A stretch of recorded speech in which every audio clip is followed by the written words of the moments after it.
Video walk on Winnebago Minnie. So we start in the back corner. Water heater. Plug for your water heater. It's a 15/16 is the socket size. It's a nylon plug, so when you tighten it, do not over tighten it. It's all set up for and ready to go for when you're ready to use it. When you put water to it, this will automatically start filling the water heater. Now I always recommend draining it after every trip. You don't want stagnant water. So before you drain it, pull your pressure relief. Water will come out just like that. Once the water stops coming out, you can snap it closed. Then you can pull that plug out. If you neglect to do that, you're going to get a bath. And if you've been running it, you'll be getting a hot bath. Upper caps come off. Pull these off. That's going to be the perfect spot for your sewer hose. Shower cord, 30 amp shower cord. It's got a twist lock on it right there for extra security. Twist that, it's going to keep, if someone were to trip over it, it's going to keep it from getting unplugged. Do you have a ladder? So there's a walkable roof, so you can go up there and perform any roof maintenance that you need to. Spare tire. Dump area. So that's where you hook everything up to, your hoses. Those are your valves. So you got 2 wastes and a sewage. So one of these will be a gray tank for your kitchen sink. The other 2 will be for your gray for your bathroom and a black for your bathroom. Your gray is your shower and sink water. Your black is your toilet water. And it comes out here. I always like to tell people, make sure that these are all the way closed before you take this cap off. And then I like doing the black tank first, and then the gray tank water will flush out your hose, so you don't have to carry around a dirty hose. Your seals, every once in a while, inspect them, make sure they're not dry or cracked. Seals on your slide. Moving right along. Your main water hookup, so you got a spray port here for quick disconnect for this hose. Then you can screw this on the end. Have a little sprayer. Down there, city water connection. So you can hook up your hose up through here. You can even run your hose and everything up in through here. Close that, make it look neat. You can even close this compartment door with all your hoses running through it. Right above that, you got your city and your tank fill. So if you have it to tank, it's going to fill your onboard tank. If you have it to city, it's going to run city water. So if you at a campground that provides water and you're hooked up there, have it through city. Then you have a battery disconnect on and off. Outdoor power, GFCI, and then you have part cable. And then a satellite hookup. If you have a portable satellite, you can hook it up through there. Pre-wired for solar. You just have to get the panels and all that, and that hooks through here. Dual 30-pound cylinders. They are filled. And then you have a automatic changeover regulator, so whichever one this one is pointing to, that's the one it's going to pull from first. Once this one's empty, it'll switch to pulling from this one if this one were to be on. Some people put it in the middle like this. That doesn't do anything. It's one or the other. Group 24 battery. In the winter, I recommend taking it completely out. This is going to be a long time between trips. You can use your battery disconnect to keep anything from pulling voltage. However, if you have it plugged in to keep it charged and you have your battery disconnected, it's not going to charge your battery. Power tongue jack. The light. Raise and lower there. Very easy. And it even has a handy cover for it. Moving to the other side, big old storage. You have a crank, that's your backup crank for your stabilizer jacks. Then you have light switch, one's for the lights out there, one's for the lights in there. So you do have these accent lights that were there are turned on from the switch. Moving right along. So you have jacks. So the one on your left is going to be your passenger side for that one. The one on your right is going to be your driver's side.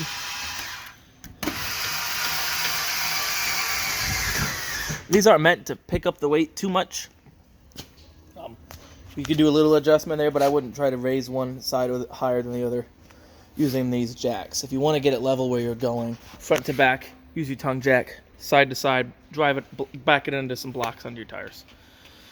So right here is your fresh tank fill. So this is where you would fill your fresh tank at the valve over there. That we'll go back to there. You'd turn it to there if you wanted to use your pump and pull from your fresh tank. So if you wanted to pull from your fresh tank, have it set to there. If you want to use your city, do it from there. But to fill your fresh tank, you do it from the fresh tank fill right here. So you just take your hose, set it in here, don't jam it in there, and then you can turn your hose on. It'll start slowly filling your tank out. When you see water start spewing out from everywhere, it's full. You can also monitor its progress from the inside. And then you should have a drain for that. Yep, right there is the drain for the fresh tank. Right here is your backup. That same crank that'll work as your backup for your jacks. Will fit through there. That's your backup for your slide. Furnace, exhaust. Keep it clean in here. They make screens for these. They don't recommend you run your furnace with the screen on, but as far as like storage or transportation, that's going to keep any insects or debris from building up in there. Similar deal with your fridge. Keep it clean in here. You can even pop it off and clean back there if you want to. A spot for a TV out here, so you do have GFCI protected power, cable outlet, and a backer right there. So if you wanted to have a TV mounted out here, you could. However, that you choose wisely for your mount. You would want one that you could easily take your TV off and bring it inside, because you don't want to be moving this camper with a TV on it. And especially if it starts raining a lot, you want to be able to bring your TV inside. Same deal for the jacks in the back. And then we'll show you the spot to put the backup for the jacks right there. So if your jacks were ever to fail, that's where you hook your crank up to, right on those. Outdoor kitchen. Refrigerator, that's only going to work when you're plugged in. Storage space there, and then you have the fold out, pull out cooktop. Just like that. Then you have your propane hose.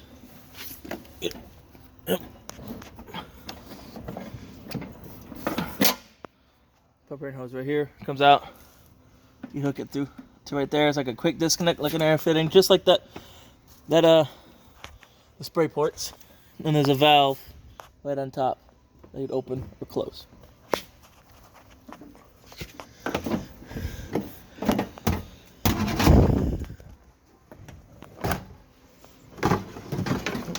Cooktop, super simple to use. If I can flip it, turn it on to light, you light it with a lighter.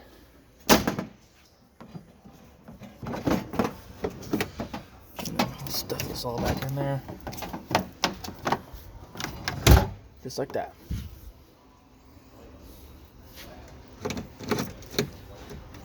And then another one of them spray ports on this side. So that concludes your exterior tour of your Minnie. We'll head on onto the inside. Get your controls for your main slide, in or out for your slide, awning, extend and retract. As you can see, it's going out. These do not automatically stop when they're out. That's something you'll have to visually see, and we'll go to there. As it's going out, you can see plenty of storage here, some coat racks. You got a fold down bed that creates plenty of storage there, as well as access to things behind there. Alright, when you start seeing the bare tube like that, the flap, that's when you're all the way open. If you were to hold extend, it'd keep going, but eventually it would roll up the wrong way. It would roll in with the fabric wrapped the wrong way on the tube. They're adjustable. Easy, see? Pull here, pull down. That's the pitch. So if it's drizzling a little bit and you want to have some water run off to one end, or if the sun's in an awkward position, you can do that. And the nice thing about these ones, if you forget that you adjusted it and you roll your awning in, it's no big deal. It'll fix itself. If it starts getting really windy, really rainy, roll your awning in. The wind will will rip this awning right off if it gets really windy enough. If you roll it in wet, as soon as it gets dry again, dry and sunny, roll it back out, let it dry out. You don't want water to be sitting in there. It'll start to get streaky, and it'll start building moldu and mold on there. You have controls for your entry light. That's just this light. Whoop. And your main light turns off those lights there. Then you can read how full your fresh tank is. We gotta get that drained. Battery, black, and gray. So you don't have the second black tank. You have black, gray 1, and gray 2. Gray 2 will be your kitchen sink. Your controls for your lights on your awning. So if you saw LED lights on your awning, you can turn them on and off here. And you have your water heater on propane, water heater on electric, and controls for your water pump. So if you are pulling from your onboard tank, make sure that switch is on the tank, that one I was showing you. That would be right around that corner on the outside. Make sure that's on tank, and then you hit this, you can pull from your tank. If you are going to use your water heater on electric, make sure you actually have water in your water heater, otherwise you're going to burn out that heating element. Fold down bed. When it's up, good storage for chairs, suitcases, any extra luggage. But all you do is you'd unclip it from here. It'll fold down. It sets on here and it creates a platform. Very hard to do one-handed while trying to film. We're going to the bathroom real quick. Not a whole heck of a lot. Get your light switch in here. Fan, vanity light there. Fan right here. Turn it on and off from here. And this raises and lowers the vent lid. Resettable GFCI, so if any of your GFCIs would have tripped, this is the one you reset it at. Other than that, pretty simple. Toilet, as long as you push in this pedal, it's going to flush. And the nice thing about this toilet is it's porcelain, just like your toilet at home. So it's a nice, sturdy platform. Shower. Little sunroof. I'll give you more headroom than your basic shower. You can turn the water on and off from the fixture. But these are your main. You turn it on and off there, and then you can cut it off from the head. From that switch right there. Make sure when you are traveling, you do have it latched. Okay. It's going to keep these doors from swinging. They are glass. You don't want them to break. See, not much going on in the bathroom.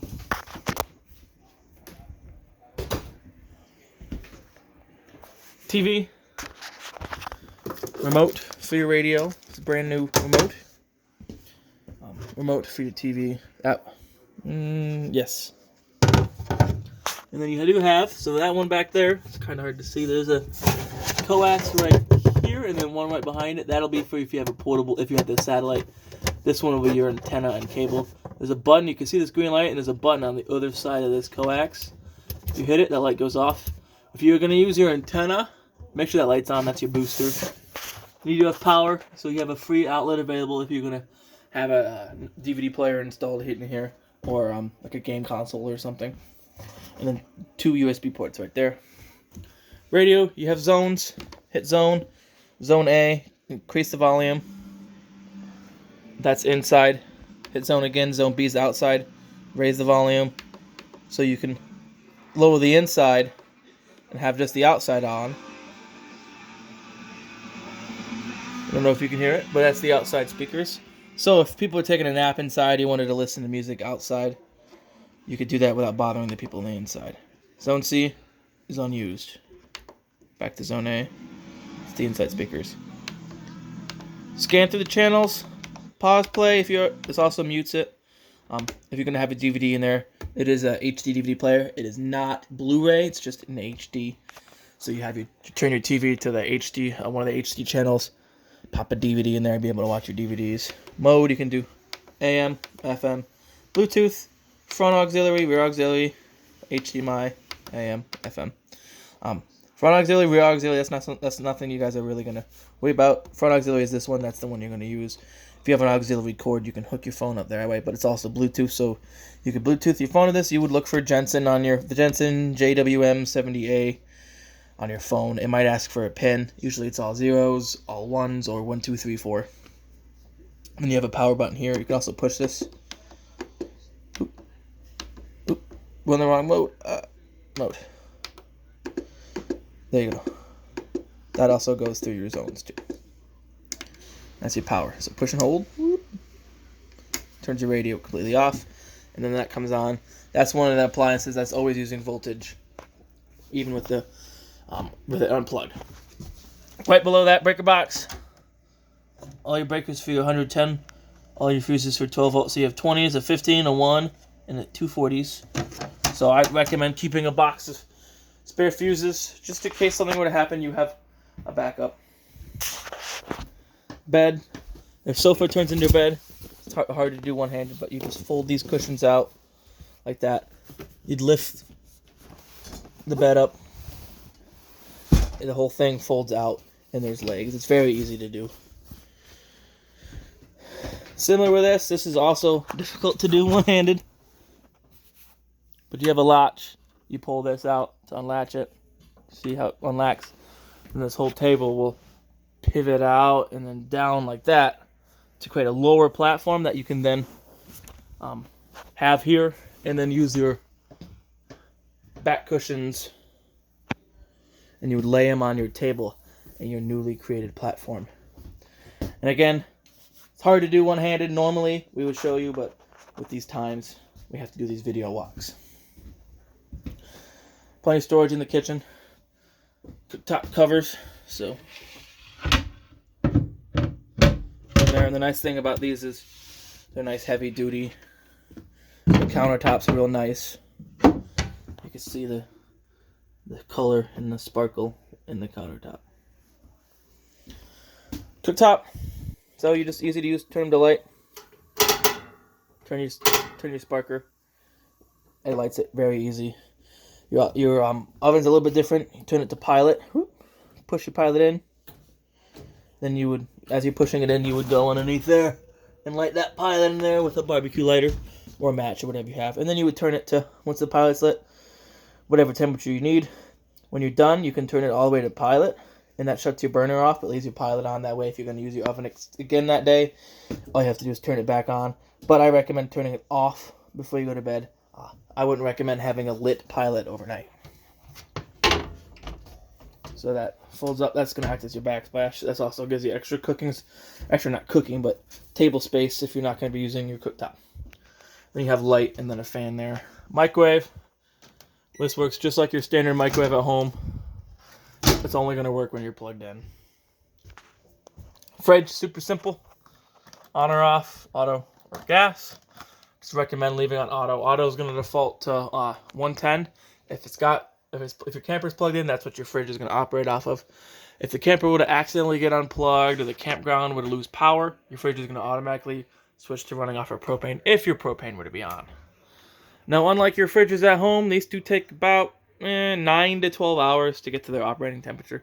So if you have the ability to plug it in the night before at home, let your fridge get cold, then you can transport it. That way you don't have to wait half a day to be able to use your fridge. GFCI outlet there. So again, if that one trips, they're all going. You reset them in the bathroom, just like I showed you. Bedroom. Big sliding door with a retaining clip right here.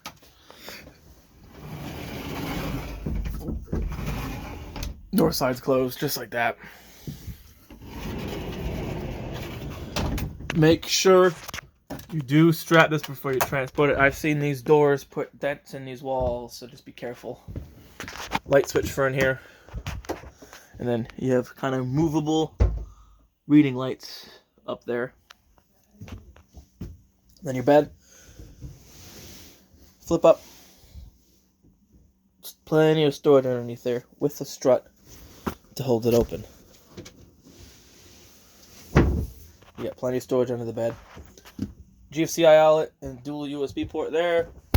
And same thing on this side. So you can plug your phone in at night, or if you got something you need to actually plug in, you can plug it in there. Like an alarm clock, but I don't know who's setting an alarm clock when they're going camping. That's pretty much it for the bedroom. A few more things. Emergency exit. Swivel that out, push it out. You can use it as a regular window. If you need to use it as an emergency, you would push all the way out, grab this screen here, yank it out, and dive out the window. A little bit different on this one. This one you would undo this latch, undo that latch, the window will pivot out, and then you jump out this window. Yeah.